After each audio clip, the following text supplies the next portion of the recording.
Okay, welcome Jordana to Paraguay. Thank Such you. a great pleasure to have the opportunity to spend some time with you, and congratulations on the movie. Thank you so much. Well, I want to know what is the biggest challenge in interpreting Mia after so many years and your growth with the character?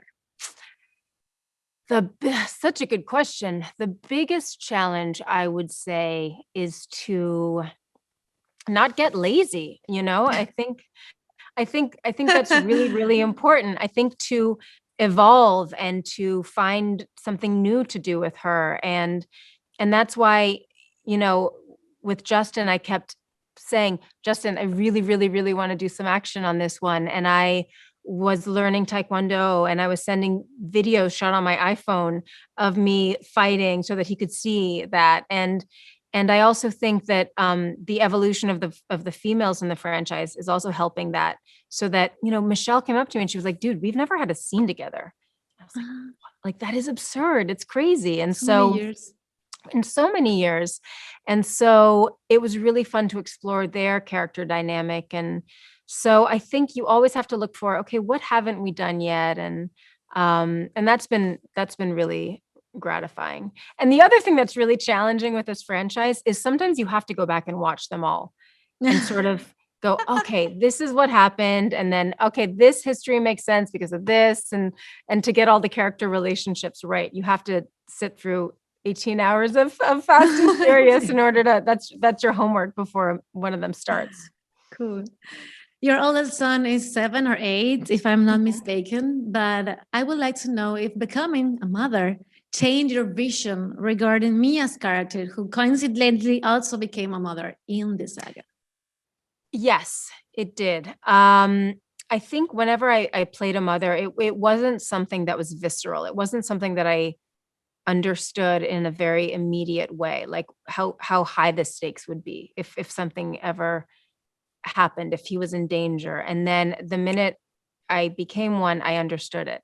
And so I could relate to not only Mia's desire to protect her family, but Mia's strength, Mia's ability to put her life on the line for them. So yes, it did. It absolutely did enrich that sense of like what motherhood means. And you always talk about your mother and your fatherhood. That's yeah, nice. Absolutely.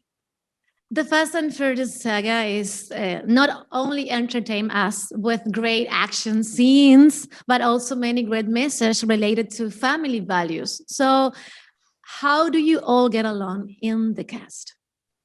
I mean, we've known each other, for most of us, we've known each other for 20 years, which is that's so much. Crazy. It's so much. It's unbelievable to, I think, most of us. I think, well, I know we get along beautifully. We have I have different relationships to different cast members. With Vin, it's almost like I describe it in a kind of weird way, but it's almost like ESP. It's almost like a sixth sense of, okay, I need to text Vin right now. And he has it with me too. Or if I have a question that's really, really burning, I go to Vin for advice. He really is like my big brother, and there is unconditional love there.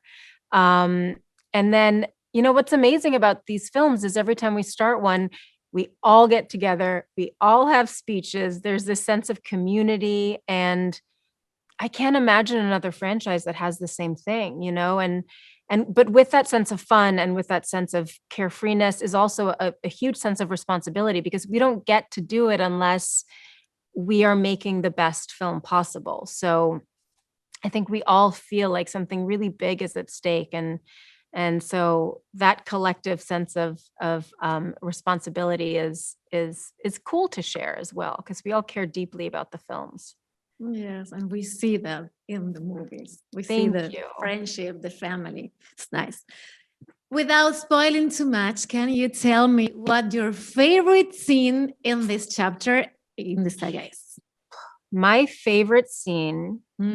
So it was one I'm not in. It was the opening scene. I loved the opening scene. Was relentless, was so huge in scope, and it just set the tone so well, where I was just like, oh my God, this is going to be such a huge ride. Because I also, like, I'm in the movie. I shouldn't be on the edge of my seat.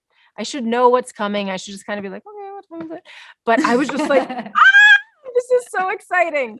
So that opening scene was just so epic, especially since everyone is always saying, what are you guys going to do next? What are you guys? And it's just like Justin's answering it right there. Justin's like, that's what we're doing next. So yeah, that was really cool. It set the tone perfectly. Yeah, it is. On each new Fast and Furious release, do you believe it's better than the previous, or is there a favorite among the 9? My favorite among the 9, I love 9. I really, really love 9. I love 5 for personal reasons, because we shot in Rio, which is where I lived.